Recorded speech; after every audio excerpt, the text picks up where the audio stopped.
eye to eye with thyroid eye disease. Management of thyroid eye disease. Hi, Dr. Soparker again. Welcome to Section 8 of PESA Productions' Thyroid Eye Disease 10-part series. This section deals with the management of thyroid eye disease.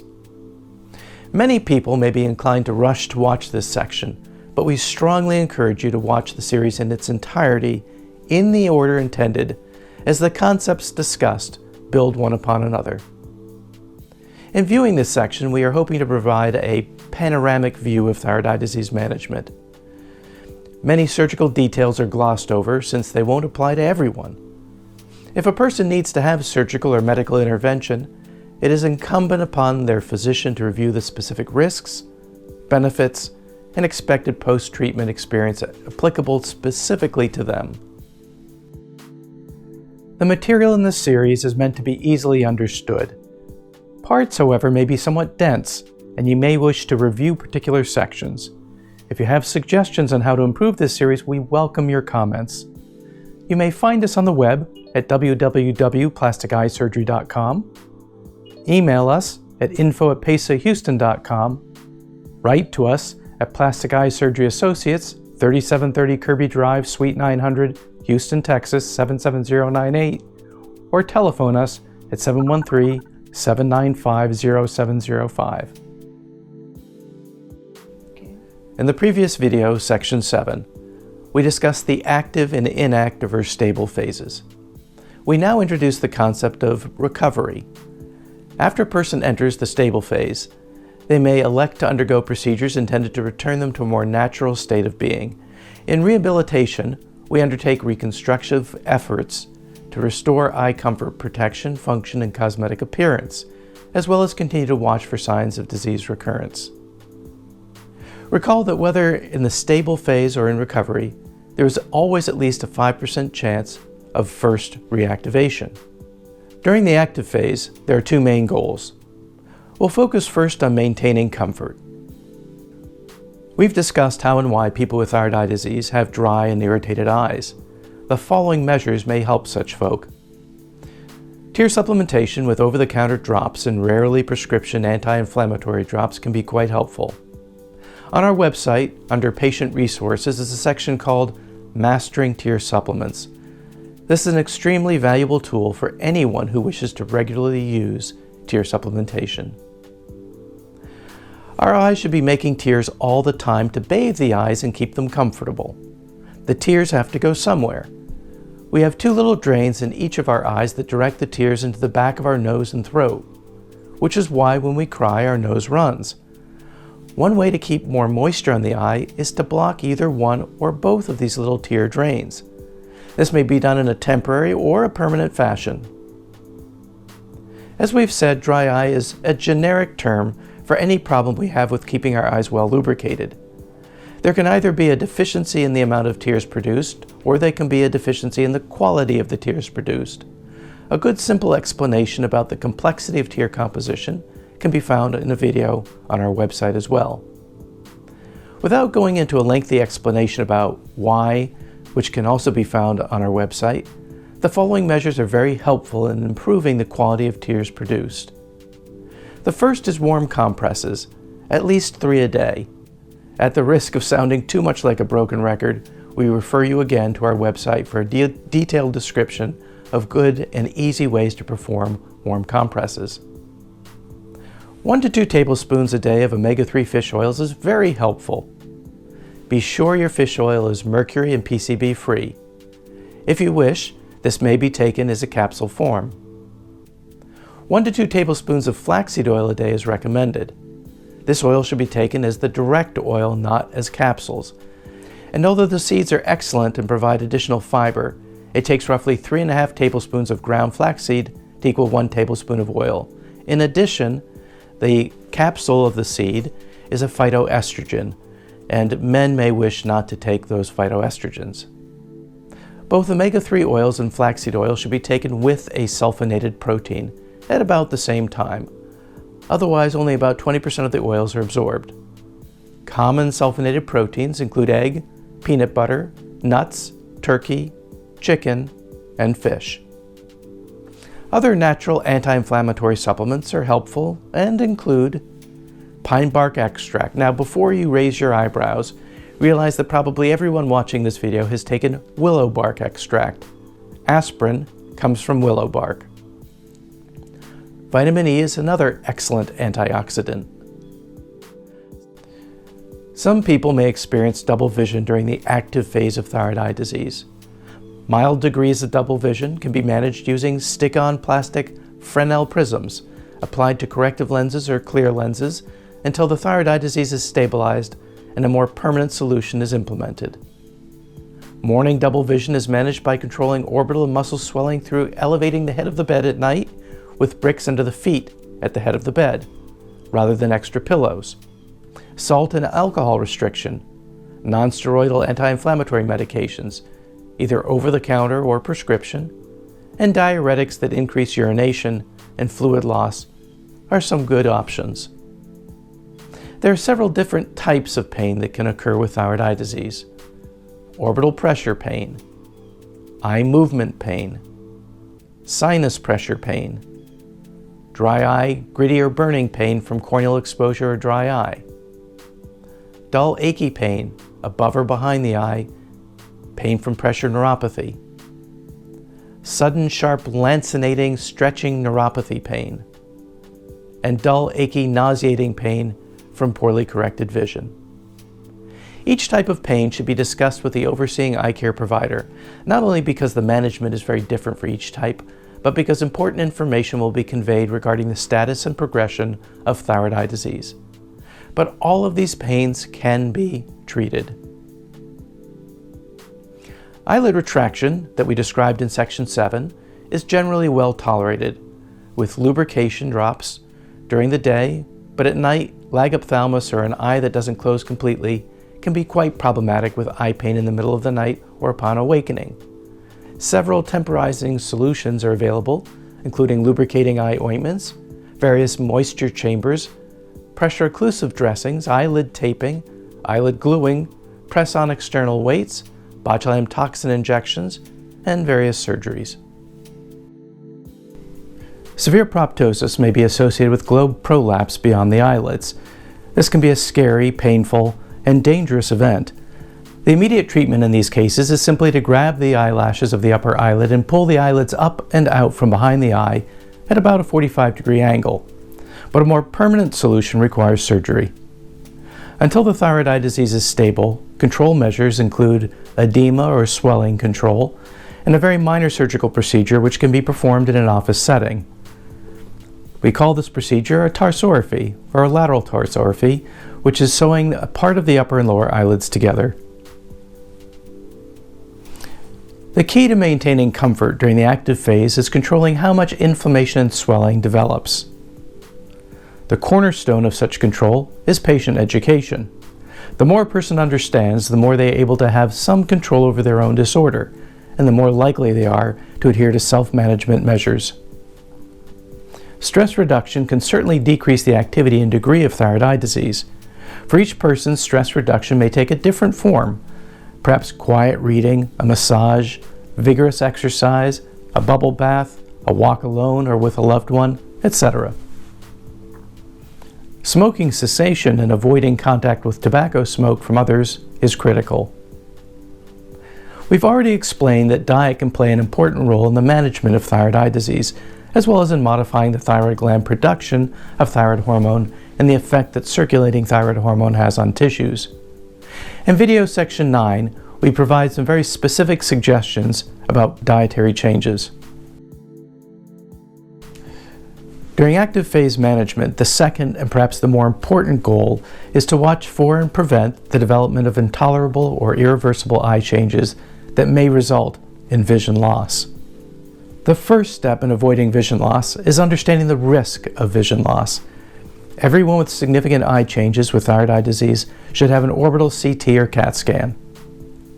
Not an MRI, which is not as accurate for relative sizes and doesn't show bone, nor a dynamic ultrasound that doesn't show overall muscle size and shape and is only fully seen by the examiner. The reasons to perform the CT scan are, first, to assess how much room there is between the extraocular muscles and the optic nerve. That is, assess the risk of vision loss as the disease progresses. Second, to determine, based upon the anatomy behind the eye, what type of orbital decompression or expansion surgery would be most appropriate, if the eye needs to be positioned back in the head. And finally, to be sure there is nothing else pushing the eyes forward. Thyroid eye disease is common. Other things growing behind the eye are fairly common as well. The two together are not impossible. And we've treated over 85 patients who were followed by someone else for a long time with the diagnosis of thyroid eye disease, only to find that there was something else growing behind the eye as well. The point of surveillance is to recognize problems that require intervention. The first of these is optic nerve dysfunction. The most important thing to watch during the active phase of thyroid eye disease is optic nerve function. As we've explained, the optic nerve connects the eye to the brain. If the optic nerve is lost through squeezing, compression, or stretch optic neuropathy, then vision can never be regained. No glasses correction will help. So it is important that we monitor optic nerve function carefully during the active phase of disease. Optic nerve function can be followed by many measures.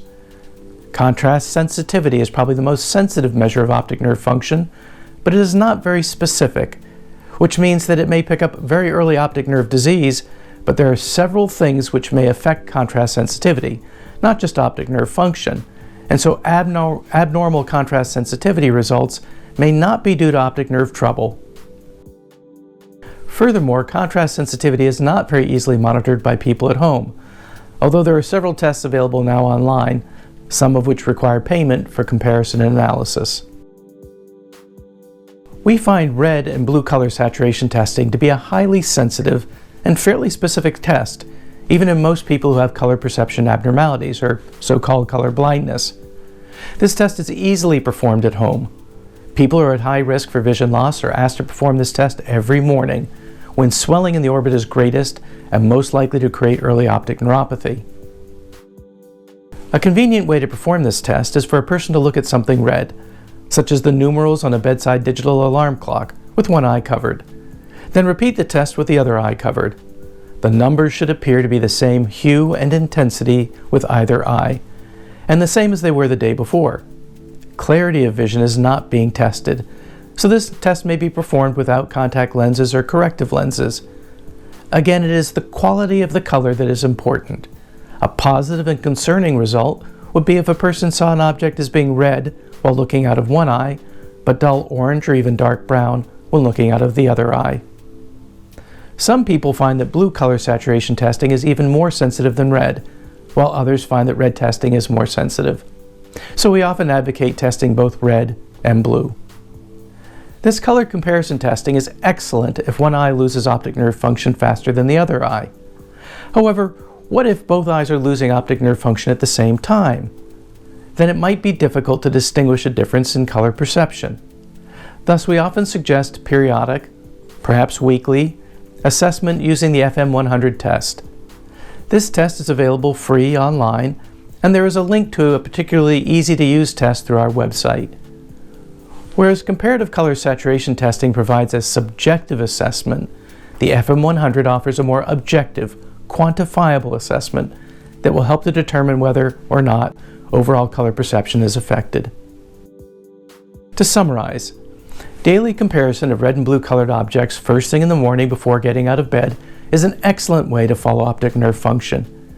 And if a question arises about whether both eyes are losing optic nerve function at the same rate, the FM100 test should be performed.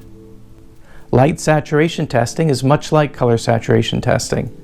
If one eye sees things brighter than the other eye, then optic nerve function loss might be considered. In general, most people see subtle red or blue color saturation differences before they notice overall light intensity differences.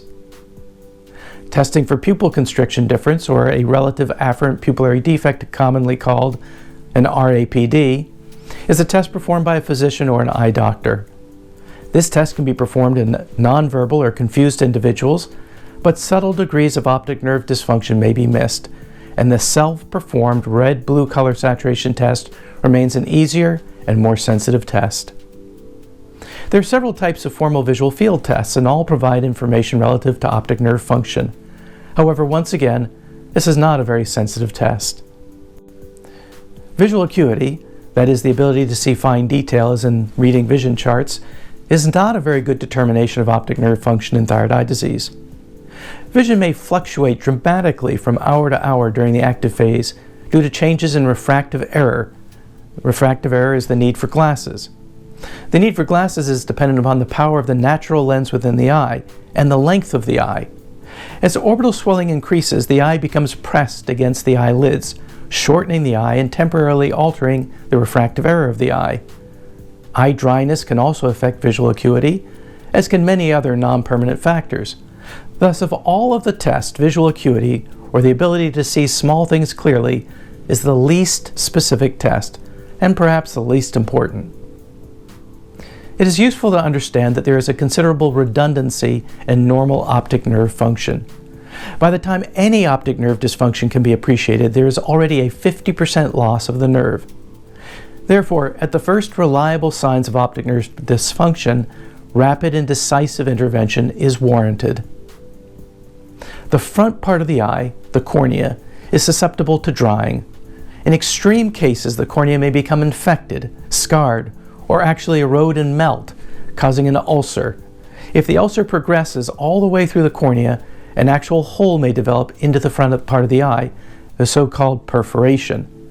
Autoimmune antibodies targeting the tear-producing glands, eyelid retraction, and proptosis or eye bulging all increase the risk of severe dry eye. The cornea must be kept well protected and well lubricated at all times. Artificial lubricants are the first line of defense, but surgical options also exist in more severe and extreme cases. As we've discussed, eye muscle movement problems may occur with thyroid eye disease, and one thing that should be monitored during the active phase is the degree of eye muscle dysfunction, because at some point, surgical correction of eye muscle trouble becomes far more difficult and less successful at avoiding permanent double vision. And so it is important to recognize when intervention is essential to prevent crossing that point. Since malfunctioning eye muscles often lead to double vision, an excellent way to follow eye muscle function dysfunction is to follow the degree of double vision with a fairly easy test performed at home about once a week. The test is performed as follows. The head, as shown in A, should be facing straight ahead, careful to avoid chin elevation or depression. Sometimes a helper is useful in ensuring proper head position. In bare or stocking feet, as shown in B, measure the distance from the floor to the eye. Let's call this distance D. On a wall where the test is regularly performed, measure a distance D from the floor and mark the spot with a small piece of blue painter's tape. The test wall should contain some type of images or pattern. Good options might be a bookshelf, shelving with many objects, a patterned wallpaper, or a large glass-covered picture. A distance C is then chosen and marked on the floor with another piece of blue painter's tape. The shorter the distance C or the closer you are to the wall, the more sensitive the test is for small changes. A larger distance C is more useful for people who already have significant eye muscle disturbance. If there is no double vision while looking straight ahead at a picture or a pattern at a distance D above the floor, then this is called the null point for the test, indicated by E. However, if there is already double vision when looking straight ahead, then find a point where there is no double vision and mark that spot with the blue painter's tape as your null point. Search for this null point, or point E, by first moving the eyes up and down in a vertical line until the double images are as close together as possible. And in most people, this would be in a downward movement of the eye. And then move the eyes horizontally, or left and right, to find the final null point, point E. Once the null point, point E, has been identified and marked with a blue painter's tape, the test consists of standing in the same place every time and looking as far down, right, up, left as you can before images start to double again. Each of these points, shown as F, G, H, and I, should also be marked with a small piece of painter's tape. If a consistent change in any of the points, E, F, G, or H, or I, is noticed, this should be immediately communicated to your physician, indicating a significant change in eye muscle function. Glaucoma, as we've said, is pressure within the eye that is greater than the optic nerve can stand. Such pressures can be dramatically different for different people. Thyroid eye disease may increase pressure within the eye in several ways. Sometimes medical management, drops and pills, and glaucoma surgical procedures are unable to adequately control eye pressure, and procedures directed at managing thyroid eye disease are required. Finally, unrelenting pressure pain, not relieved by the usual anti-inflammatory medical therapies, may require more aggressive measures. With thyroid eye disease, there are several possible pains that can develop. Each has a unique set of appropriate treatments. The essential points of this video are that management of the active phase really consists of making sure that the eyes are comfortable, not painful, and ensuring that the eyes are not allowed to progress to irreversible vision loss. Secondly, the best level of active phase thyroid eye disease monitoring is achieved through a combination of physician visits and regular, often daily, home self-testing.